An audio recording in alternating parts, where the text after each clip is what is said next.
क्या होगा अगर दुनिया के सबसे बड़े और सबसे छोटे अंडों से निकले बच्चों को एक साथ पाला जाए, और इस चैलेंज के बीच मुझे क्या क्या समस्याओं का सामना करना पड़ा। तो इस प्रयोग के लिए मैंने 10 शुतुरमुर्ग, 20 बत्तख और 100 बटेर के अंडे मंगवाए। हर अंडे को अलग अलग इंक्यूबेटर में रखा ताकि सही तापमान और नमी में वे सुरक्षित विकसित हो सके। कुछ ही दिनों बाद सबसे पहले बटेर के बच्चे अंडों से बाहर निकलने लगे। वे इतने छोटे थे कि उन्हें तुरंत एक सुरक्षित ब्रूडर में रखना पड़ा। इसके बाद बत्तख का पहला अंडा फूटा और फिर एक एक करके 6 बत्तख के बच्चे बाहर आ गए। क्योंकि बत्तख जिस पहली चलती हुई चीज को देखते हैं उसी को अपनी मां मान लेते हैं, इसलिए वे हर समय मेरे पीछे पीछे घूमने लगे।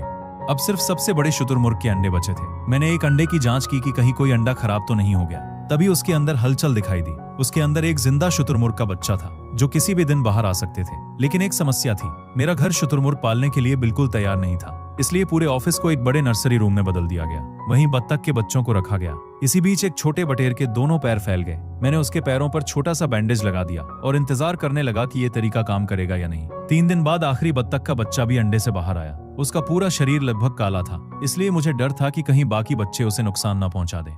कुछ समय बाद शुतुरमुर्ग के अंडों में दरारें पड़नी शुरू हो गईं। काफी संघर्ष के बाद पहला शुतुरमुर्ग बाहर निकला और फिर बाकी शुतुरमुर्ग के बच्चे भी अंडों से बाहर आने लगे। अब पहली बार उस काले बत्तख के बच्चे को बाकी बत्तखों के साथ छोड़ा गया। शुरुआत में सभी उसे चोंच मारने लगे। तब मैंने लेजर लाइट से उनका ध्यान दूसरी तरफ कर दिया। कुछ देर बाद उन्होंने उसे भी अपने परिवार का हिस्सा मान लिया। इसके बाद मैंने बटेर के बच्चे के पैरों से बैंडेज हटाया। इस बार वो बिल्कुल सामान्य तरीके से चलने लगा। 10वें दिन बत्तखों ने पहली बार तैरना सीखा और उन्हें हेयर ड्रायर से सुखाना पड़ा। उधर बटेर धीरे धीरे उड़ना सीख गए। दूसरी तरफ शुतुरमुर्ग भी चलना सीख रहे थे। उनमें सबसे शरारती था पीनट। एक बार तो वो बाल्टी के अंदर भी फंस गया। कुछ ही दिनों में बत्तख इतने बड़े हो गए कि उनके लिए बाहर बड़ा फेंस बनाया गया। उन्हें कीड़े और लार्वा ढूंढना सिखाया गया। गर्मी से बचाने के लिए उनके लिए एक छोटा सा वाटर पार्क भी बनाया गया। लेकिन तभी सबसे बड़ा झटका लगा। पीनट अचानक बीमार पड़ गया। आधी रात उसे अस्पताल ले जाया गया, लेकिन अगली सुबह पीनट इस दुनिया में नहीं रहा। इसके बाद भी बाकी पक्षियों की देखभाल जारी रही। बटेर पूरी तरह बड़े होकर उड़ने लगे। बत्तख इतने बड़े हो गए कि उनके लिए बड़ा स्विमिंग पूल बनाना पड़ा